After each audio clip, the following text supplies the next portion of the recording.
All right. We recorded the audio. All right. Why you put on your Power 99 voice? Hello. He's like, oh, we recorded the audio.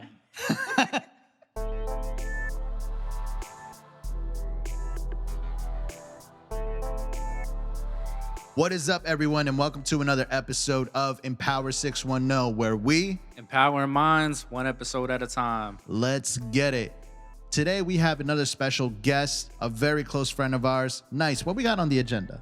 So on the agenda, we have an amazing, empowering discussion. We have our first woman guest pulling up live to the show. Empowering 610 here to empower minds, empower other women out there in the streets that want to be leaders, achievers, and she's here to drop some gems about what, Lewis? About the International Cultural Festival.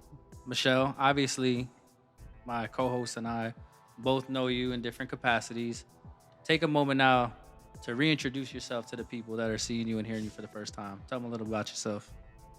Oh boy, okay. Well, I'm Michelle Zattoni. I am the CEO and founder of the International Cultural Festival and the International Cultural Exchange Program. I grew up in the Lehigh Valley.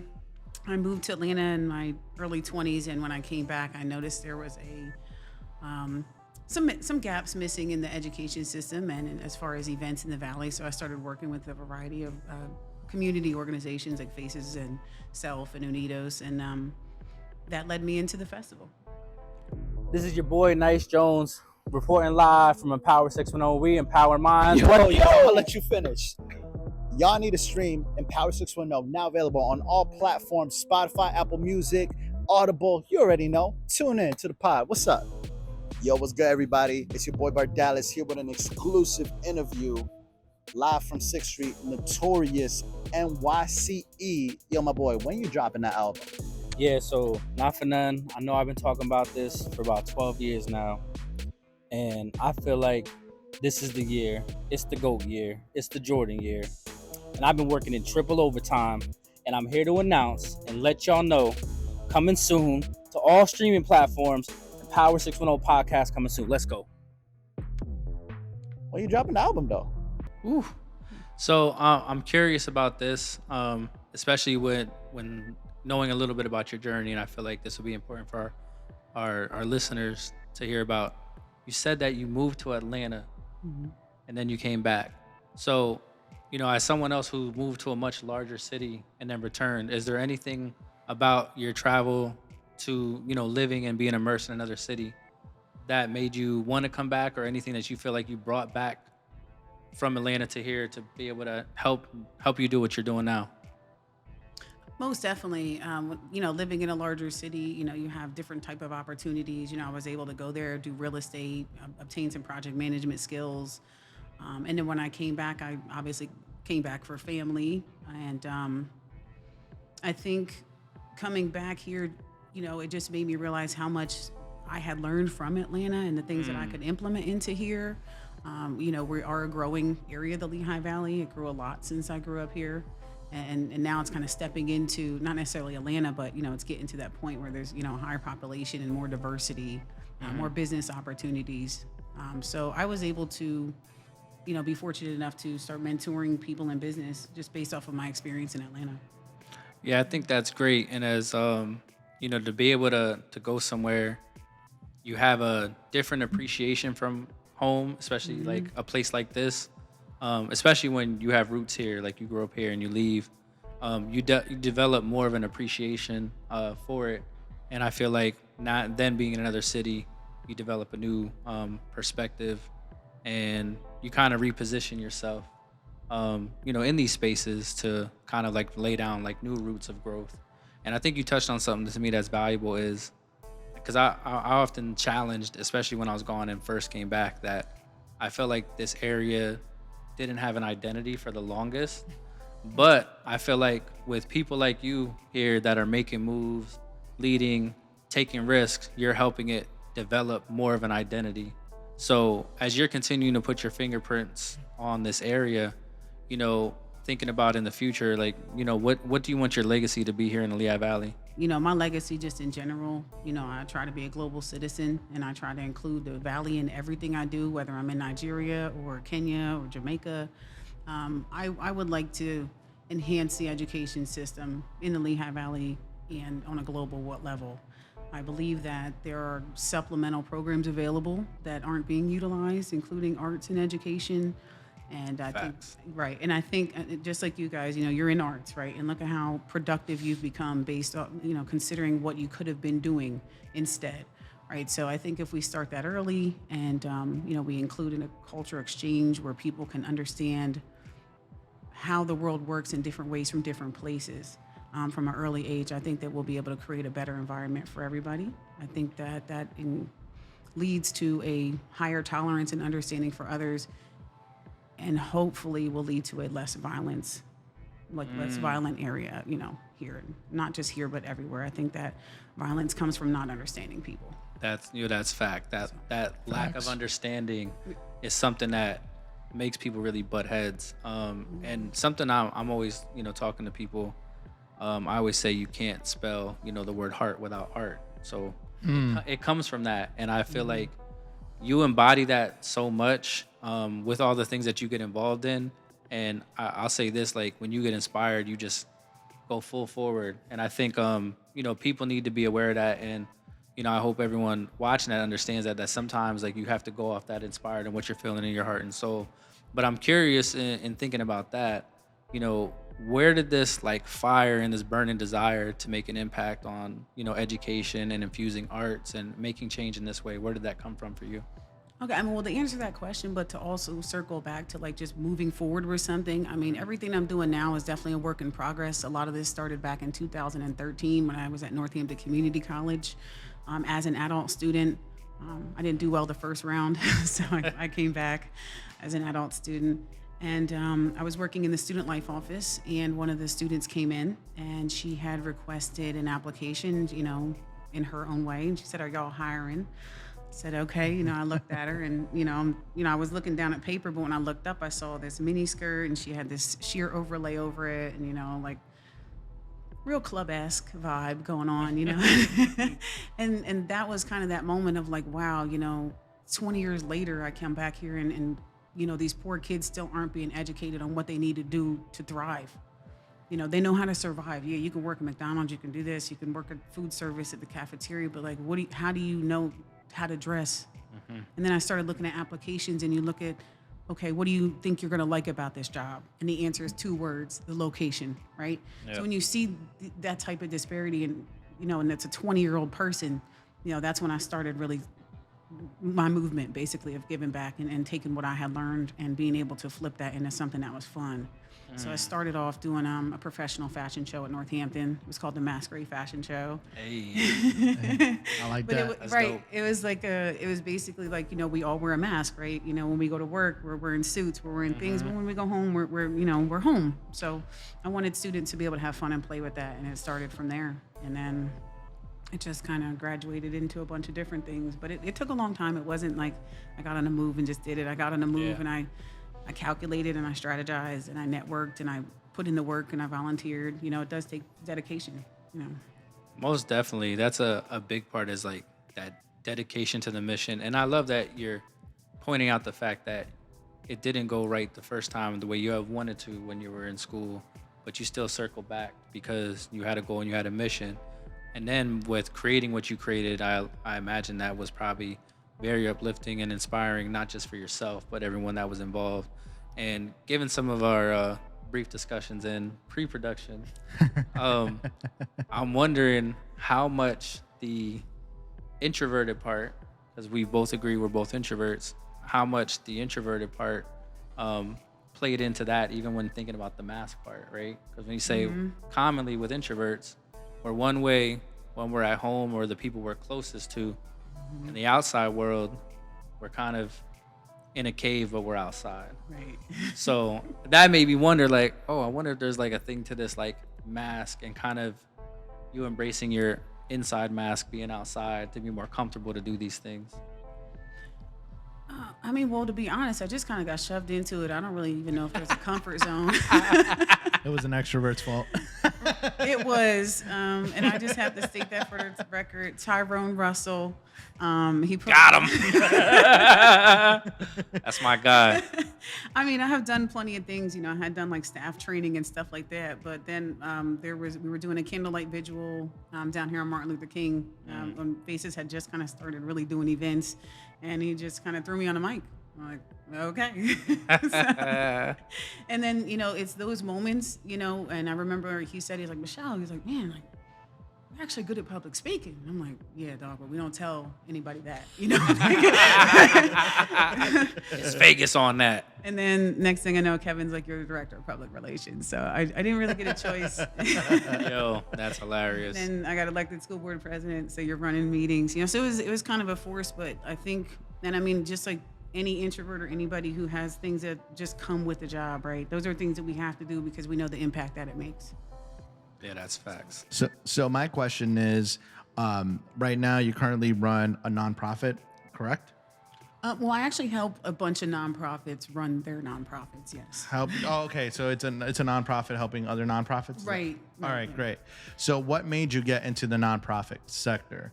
Because that's something that we didn't touch on this show specifically, because we had a lot of for-profit businesses. So I think that's something that the audience should know, which pathway to take and how to go about it. Okay. Well, actually, I try to stab at nonprofit before with Women Transforming the Valley, doing self-development and self-esteem, confidence like that. But we just kind of went our separate ways. And then over the years, as I was collaborating these different events, I just started thinking, well, why don't I open up MZ Foundation? And MZ Foundation basically takes different nonprofits and kind of digs into the mission of what they're trying to do, and then I take that information and put them with nonprofits that are like what their mission, very similar missions, and then we have projects that we do together. Okay, it's like a collaborative effort. Yeah. You're like a nonprofit curator. The nonprofit DJ Khaled. Yo, he just called you Khaled. That's crazy. I wouldn't take that from him. I don't want it. Yo. But yeah, I mean, it was just really one thing I noticed when I was going in the community, and I think everybody who works within the community, different sectors in the world, you can see how many people are doing very similar things and have very similar missions, but hey, I only have 3 staff, or I only have 1 Vista person, so when you take all those people and you combine those efforts, you can come up with a really great, project that impacts a lot of people, and everybody does their part. Okay. Yeah, that's super interesting. Tell us how you got to the point of hosting the International Cultural Festival that's coming up, because I know that took a lot of planning, a lot of effort, and even the first year, it was a really huge experience. Yo, I just watched her entire body language take the wildest shift. Like, yo, why you ask me that right now? Yo, I wish that camera had like a billboard on her head and like the messages of whatever she was thinking just strolled across. I feel like it said, I'm out to snuff Lewis. I don't commit crimes, but anything was definitely thought about. But no, the reason why is because actually it's a very touchy situation for me, and this is something I never expressed before, but I figured, you know what, I will wait till my 2 day one supporters got me on camera. Growing up, I am mixed in my family. I'm the adopted, so most of my family is Irish and Italian, and I happen to be Black and Irish and Dutch. Almost forgot for a second who I actually am. Too many. But, growing up, I always kind of felt excluded. But, my mom and my sisters were, very adamant about, making sure that I felt included. My dad, everybody. But I think you always have that one person in your life who just kind of opens your eyes to something else. And that was my sister, Brenda. She's the oldest. She would drag me to Philly, come to the Chinese, Chinatown, and, go to this festival, or we'd go to, different concerts, things like that. And she opened me up to different foods and those types of things. So one of the main reasons why I contemplated doing the festival was my experience in Northampton, and I saw they had a multicultural day. So when I told my sister about it, I'm like, man, I got to do it. I think it'd be so cool. And I had called Hassan Batts when he was first at Promise, and he was like, oh, yeah, great idea. But then she fell sick.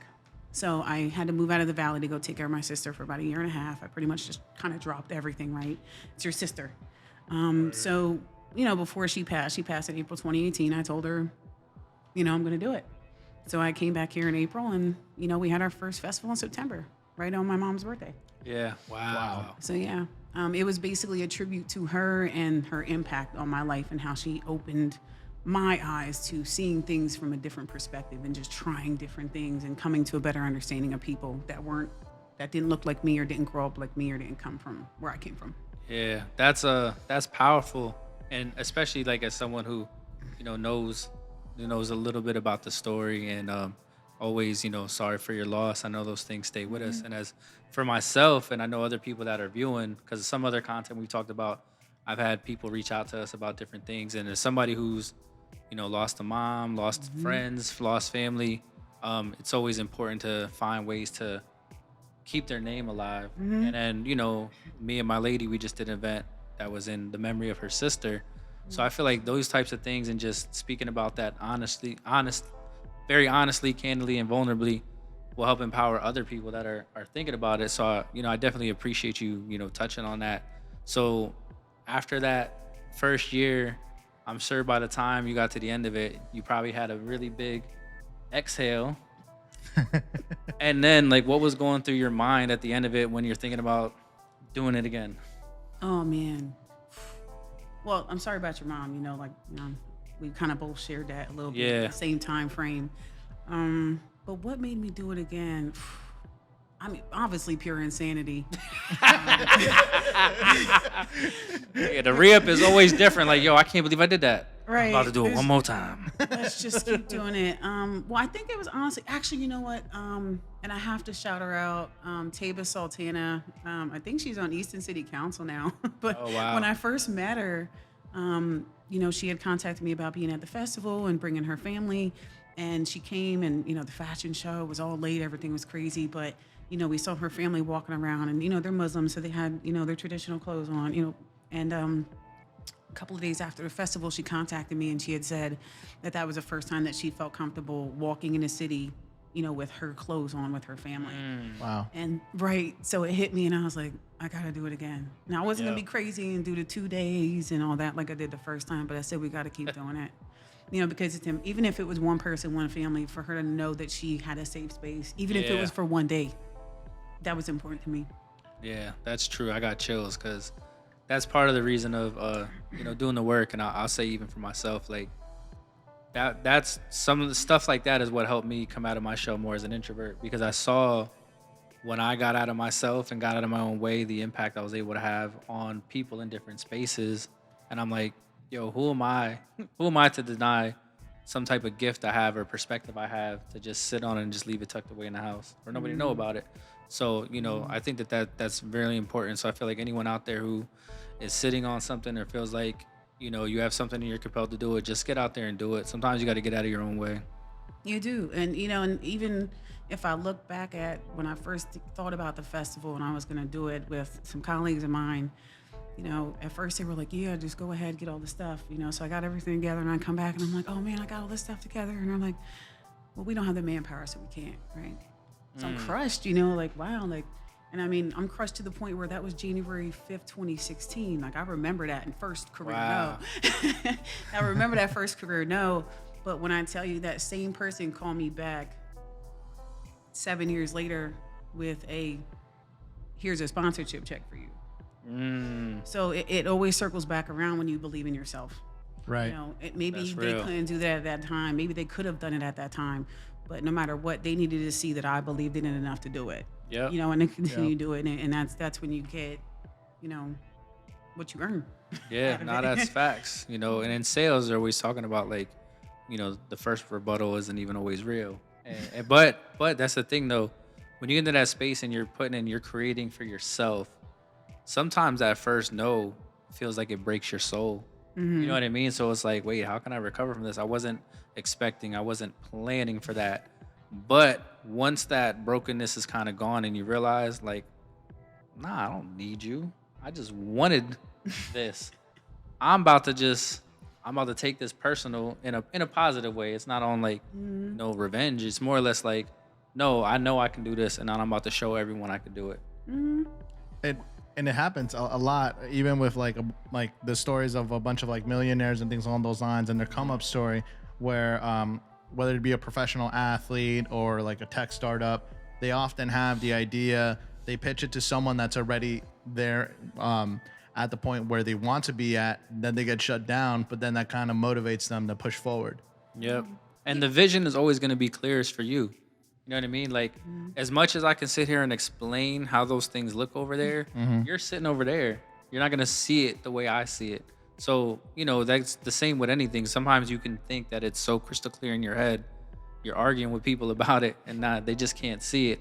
But eventually, once you do it and it materializes in the real world, then the light bulb goes off and it's like, I get it now. Right. And I think one thing I want to emphasize too is like when you're asking for help, like you don't really know where the person that you're asking for help is on their journey. That's right? facts. So maybe they literally can't Right. help you. They want to help you, right? But they're on their own journey and Yep. you know, they have to believe in themselves and get themselves like heard and understood, and you know, people putting bank on that before they can start putting bank in you. Exactly. So that's I something feel I like want to emphasize.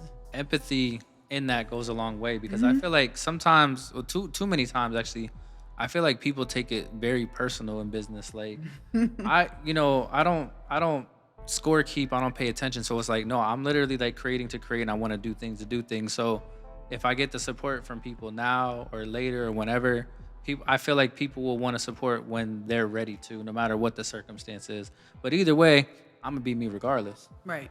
Yeah. You can't lose that. Yeah, and that falls in line with that same person coming back with a sponsorship checks, which is an awesome story to tell overall. Yeah. Facts. Yeah. No, it was enlightening. I can't lie.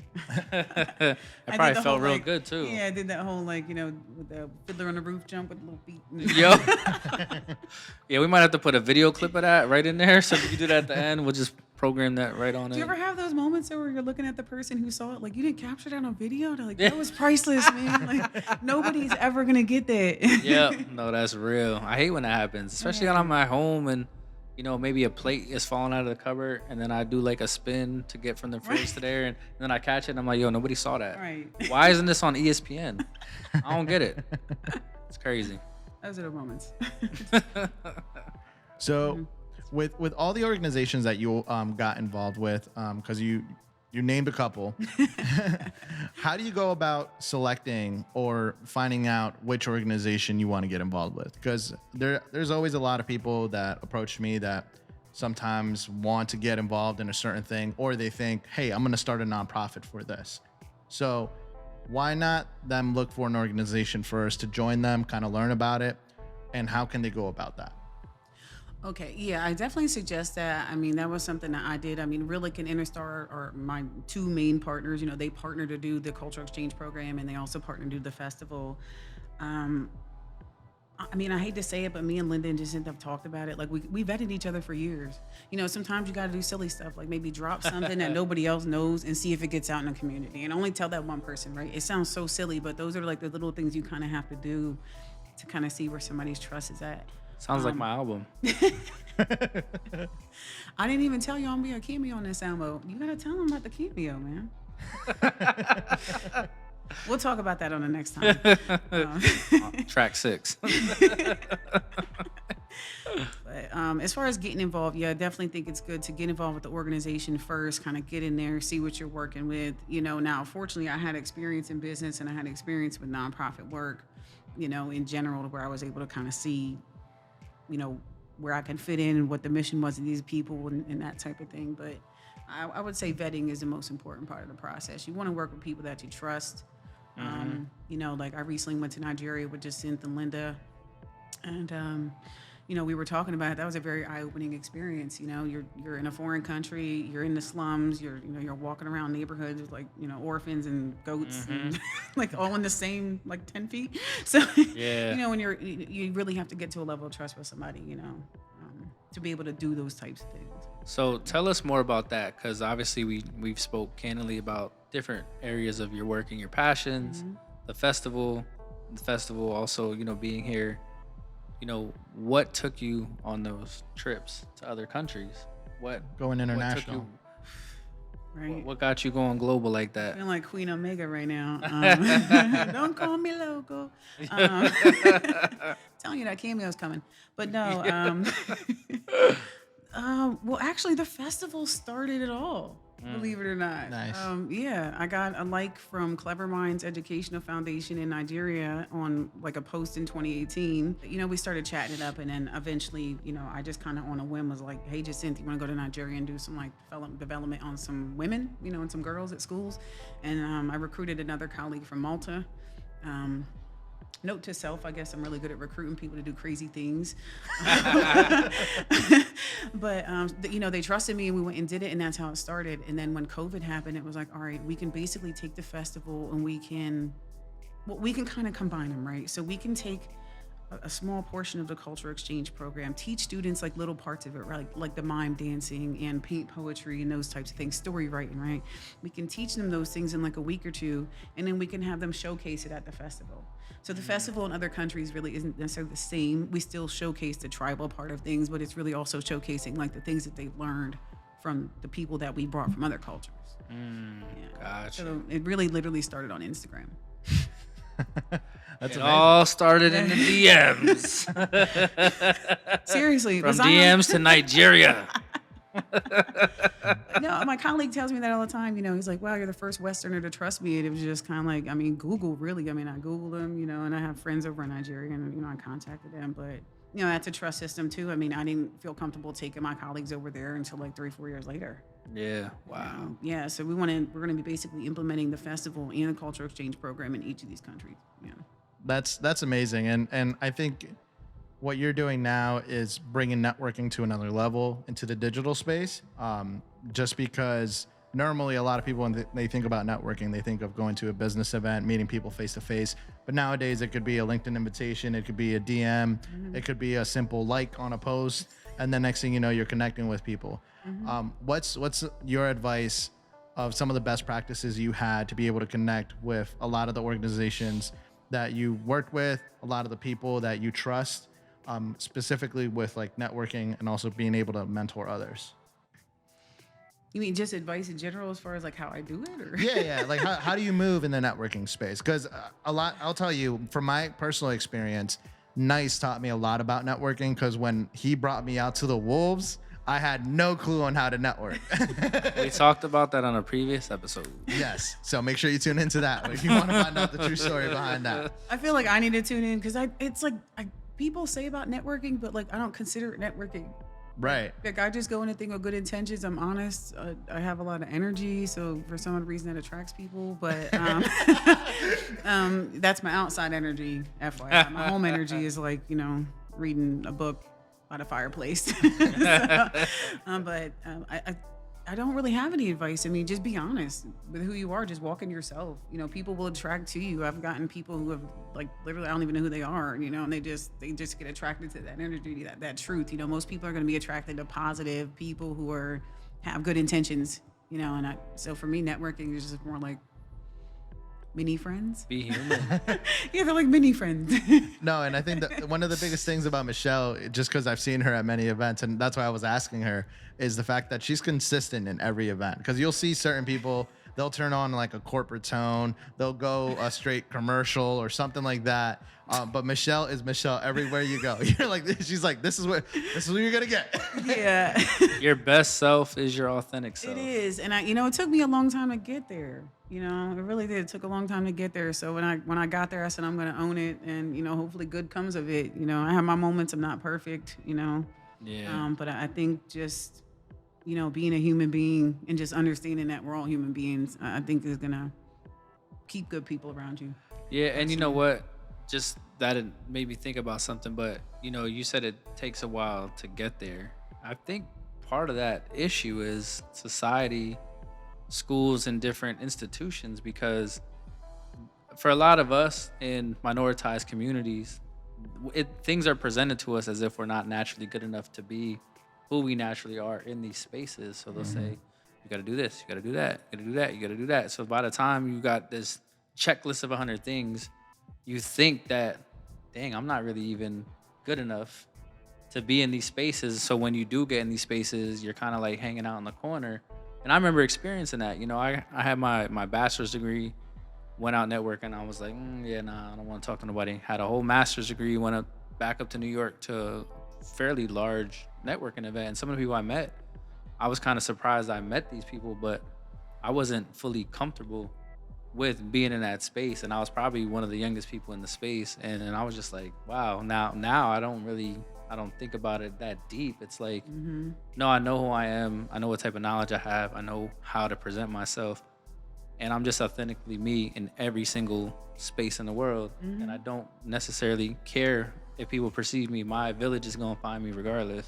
Yeah, I think that's actually what always made me vibe with you guys. Like, you've always been that way. I've never seen you switch up or anything. You know, I've known you for years, and I've never seen that switch up yet. Yeah, nah, it's not gonna happen. No, I definitely don't think that.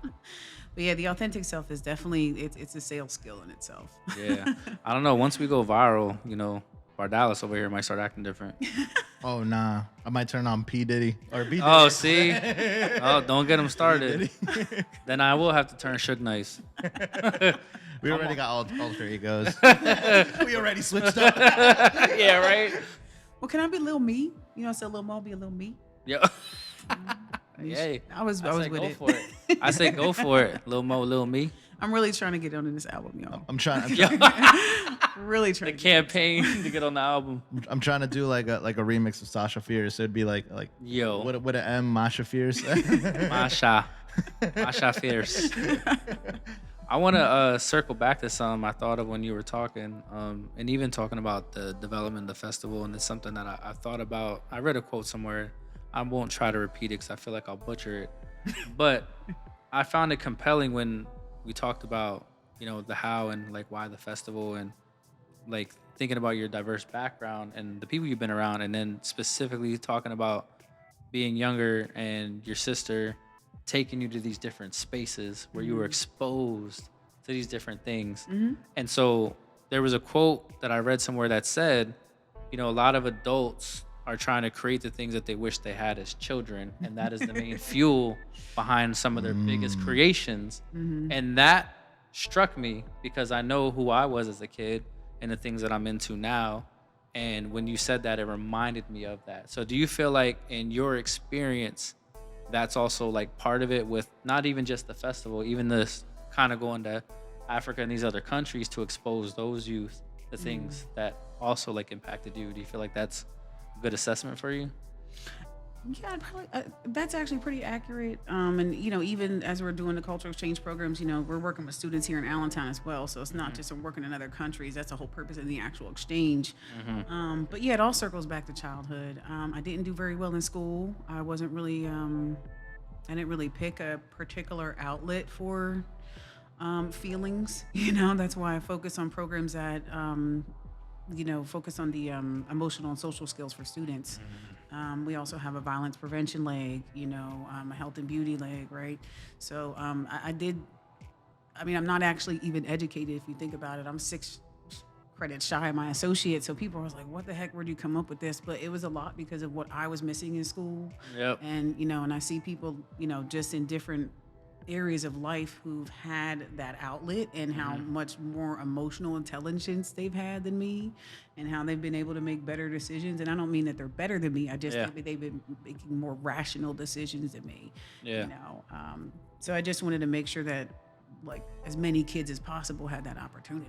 Yeah, because exposure is a big part of it. Yeah. But as far as I'm concerned with what you just said, man, forget them 6 credits, man. You gotta tell them to just give you that degree. I don't even want it. Those little, it's a stamp. It's a stamp of a validation. Like, you know, experience and what you're doing and creating is, to me, is even more important than the 2 throwaway classes you might take. I just think it's you funny. could probably go in and teach those classes. No, on some real Just stuff, saying. man. The one class is international business. I Yeah, forgot see? about the final or something.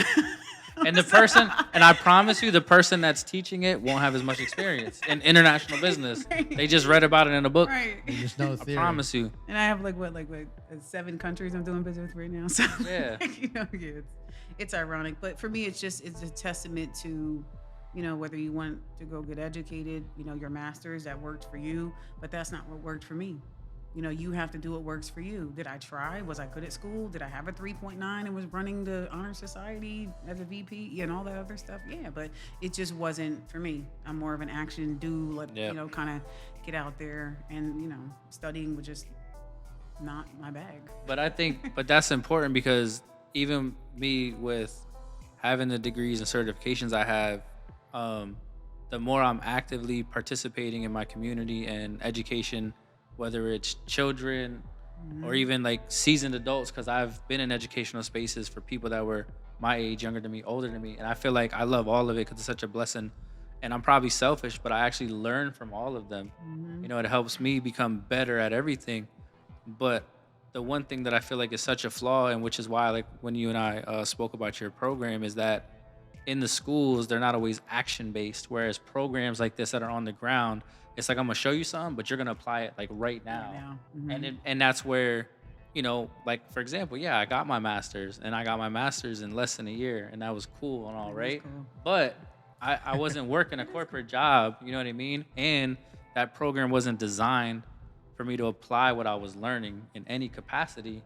And now being on the other side and being in higher ed for 12 years and looking back at my professors, you know, a lot of them just learned those things. They didn't necessarily have the jobs and kind of use those skills to a capacity. Some of them did, and they're the ones who did. I have good relationships with them to this day because we connect on that. But I feel like the action part is like left out. So, you know, what you're doing, I feel like eventually other people are going to start to study it and how it can further inform their practice in their classrooms or other schools. And I think that's where kind of research and schools kind of missed the boat on. Let's teach you what make you act on it like right away, because that's where the real learning actually happens. Yeah, for sure. I mean, Lewis, I have to ask though, just because you're younger than we are, but I mean, just from like your experience, I mean, is it valid what I'm saying as far as, you know, certain things missing in school to where you feel like, you know, okay, I'm either not included or I don't have enough of an outlet to be able to express myself. You know, I want to say, did you necessarily have particular thoughts, but you know, how often did it run across your mind like, man, it'd be so much easier to just go sell drugs, or it'd just be so much easier to do X, Y, Z, or my homeboy's doing that, but you have. Oh yeah, that's an honest question. Just because with my experience when I was in high school, the school district was actually taking away a bunch of the extracurricular courses because basically they just couldn't afford it. So they were firing teachers left and right, and we were just stuck with gen eds. And I didn't realize it was such a problem until I got older, because when you're not aware of it, it's kind of like, oh, I guess this is what it is. And you're not even really aware of the fact that there's other kids out there that are exposed to a lot more. So when I went into college, then I was able to talk to other kids and what their high school experience was like. And I still remember till this day, the one kid was like, oh yeah, like we had a whole TV studio in my high school. We had a whole TV studio class. Oh, wow. And I was like, you know what I would have done in that class if I would have had like that access to it? Like I would have been way farther than what I've been now. And like, since that kid came from like a more spoiled background, they didn't really like appreciate or take full advantage of all the resources to them. So it's kind of like, it's almost like a blessing in disguise, because your struggle makes you appreciate things a lot more, and it also makes you hustle a lot harder. It does. So unfortunately for a lot of the people that I know, they didn't go down the same path because they might have not had the same mentors, the same guardians, or anybody to look up to that kind of guided them in that direction. Because I could tell you, like, many times I considered it. I considered going down certain paths, open, because the option was there. But something told me, you know what, you're meant for bigger things. And then I went the other direction. Right. But unfortunately for a lot of my close friends, they went in different directions. Until this day, we still talk and stuff like that. But, you know, they're doing their thing. I'm doing my thing. Right. And thank you for your input on that. I always wonder, like, you know, as I'm dealing with people who are like in certain age ranges, just like they're kind of like the fresh product, if you will, of, you know, what we've tried to implement, and now we're trying to take it to another level and implement it in more like a K through 12. So it is interesting to hear that.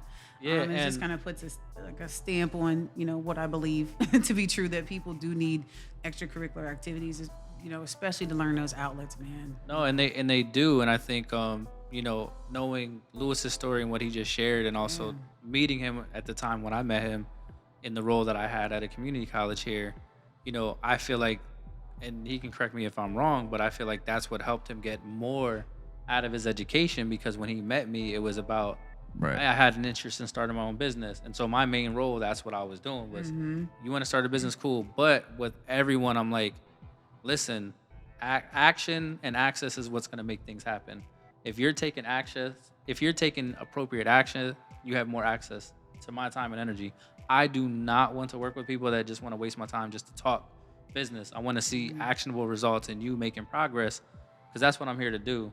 I'm going to expose you and show you different things and connect you with people that I know, but you have to be taking some sort of action. You know what I mean? And then, he was in classes. He had, he was a full-time student, but he was also working on these things and he took it serious. And so I feel like because he was doing that, that allowed him to apply what he was learning in real time versus having that gap where I, like myself, I can't tell my full story, but being in those classes, especially as an MBA student, I wasn't practicing any of that. And then I got into the advertising world, and then it's like, oh, this reminds me of my telemarketing job that I was getting paid one thing for. Now I'm making more money doing this. I didn't think I could make that much money sitting on a phone. And then I'm like, damn, I didn't really need my degree for this on the surface. Right. As I'm working and talking with small business owners, now I'm realizing, okay, here's these different things that I learned. Because to me, school is nothing but project management. You just don't want to get applied to like real projects. It's all play projects that your professor wants you to do. Yeah. But then I'm in the advertising world and I'm like, wait, I know this, I know that, I know that. So I'm giving them more value beyond what my job was offering. And so I was able to create value. But if I would have been doing that in real time, I would be 20 times as far, or probably been even more efficient at that job as well. And I think a key thing also is finding someone that you could relate to, especially with mentorship, because I think one of the things that me and you kind of clicked on was the fact that you went to Allen and then I went to Dirov. So like we had similar experiences in that realm. So that opened up a conversation to be able to build a relationship even more, because it's kind of hard when it, like, for example, if I went to Dirov and then it was somebody that was like an out of state district that really wasn't aware of like everything that was going on locally. And also like from my experience just growing up, it's a lot different, kind of like, seeing people people you went to class with, eventually like ending up on the news, whether it be for a crime, getting locked up, or, passing away. So like those type of experiences are things that like inner city kids really go through constantly. And that's something that a lot of people don't consider because they're just stuck on the numbers. They're stuck on statistics. They're not stuck on like what their actual experience is on day by day. Quantitative, not qualitative. Exactly. And it's crazy. But in thinking about all of that, I'd like to ask you one more really big question. I guess it's not a big question, but 10 years from now, where do you see Michelle? Ooh. Dang. Paint us a picture. Dang. So then when it happens, we can circle back to this and be like, see, I told y'all. All I know is Linda Vega gonna be mad at me, but we're gonna stop. Shout out to Linda. She's about to be mad at me. Yo. Jacinth, I think, is with it, but Linda about to be mad. Yo. Gotta love that. But in 10 years, I mean, I really would like to see at least the 7 countries that I have on board right now fully launched. My 8-year plan is to start the actual exchange of students going from different countries to different countries. So I think in 10, I would really like to see at least 2 or 3 of those schools implementing an actual full exchange, and then the 7 that I have into the whole entire program. I'm also helping, with building an art school over in Nigeria with the Rillican Innistar and Clever Minds. It's the first art school in Delta State, and they have the highest illiteracy rate of the whole state. So in 10 years, I want to see that tenfold. I hear that. 10x. Let's go. There's no reason why you can't. No, that's facts. You got the boots on the ground, you got the plan, you got the action, you got the team.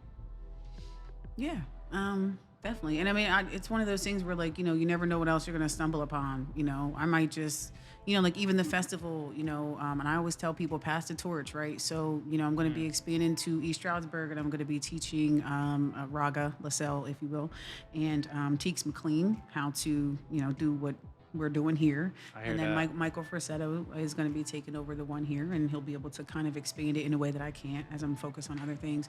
So for me, as long as I continue to do that, building, passing the torches, like I don't. Outsourcing. Yeah, I'm gonna say outsourcing, because they're gonna be Insourcing. making their money. Insourcing. It's in community.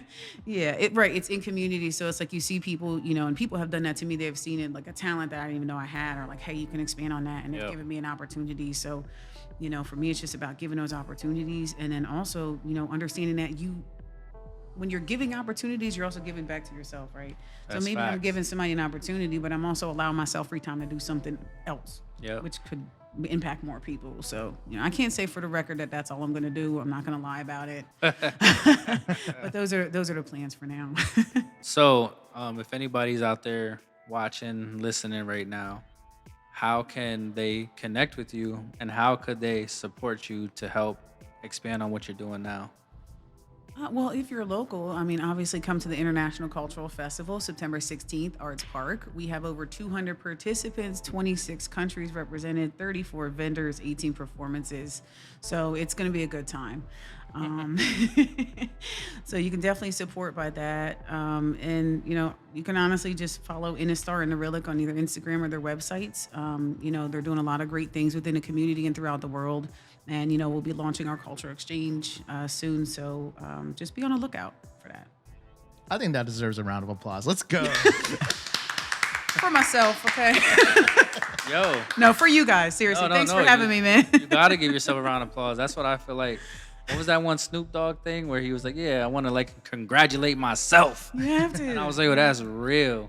Well, it's funny because sometimes when I'm posting stuff, there's this one song and it's called Challenge Yourself. And it's about, I don't know if you've ever heard of it, but it's about you don't really have any competition. But every time I'm about to post it, I'm like, man, that sounds cocky though. That just sounds cocky. But it's like, if you really understand it, Yeah. you're challenging yourself to be better than yourself. There is no competition because why am I Yeah. going to fight with you about what I want to do? Why are you? Exactly. I'm not competition to what you want to do for you. So, Yeah. I'm going to get there. I'm gonna, I don't just believe in feel- I don't believe in cocky no more, because I feel like the people that are labeling it have a deficiency within themselves. And so part of it is like, oh, this person, they're doing too much. They're too cocky, they're too arrogant. But part of it is that they don't have the inner strength to do it. So they're now projecting their inner fears onto someone else's willpower. And I don't agree with that. Then that's why a lot of people didn't like Kobe, or didn't like Mike, didn't like Braun, didn't like Hov. Think about that. They're like, nah, this person always the people that are saying it Yeah. are the ones that don't have the heart to do it every single time. So cocky's not really a thing. Yeah, I didn't mean to laugh. I was just laughing at because you said the Hove thing, and then he was like the one I was gonna X out. Yeah, that's just messed up. Yeah, it was. But thank you. It was a pleasure. No, it We was a appreciate pleasure. your time, energy, and passion and dedication to the community. Thank you. And for you guys, you should already be subscribed. And if you don't subscribe, then we're going to do a staring contest like we always Oh do. my gosh, this guy. You know what? Can you hurry up? Because once we hit our subscriber mark, then once we get to 1,000, then I'm gonna drop the album. I just want my shout out on this album, Lil Me. Yo, Lil Mo, Lil Me. Lil Me. I've been working on it for 13 years. I mean, Oh wow. work in progress. Well, God's been working on me for 43, and he's still got a lot of work to do. So good luck, man.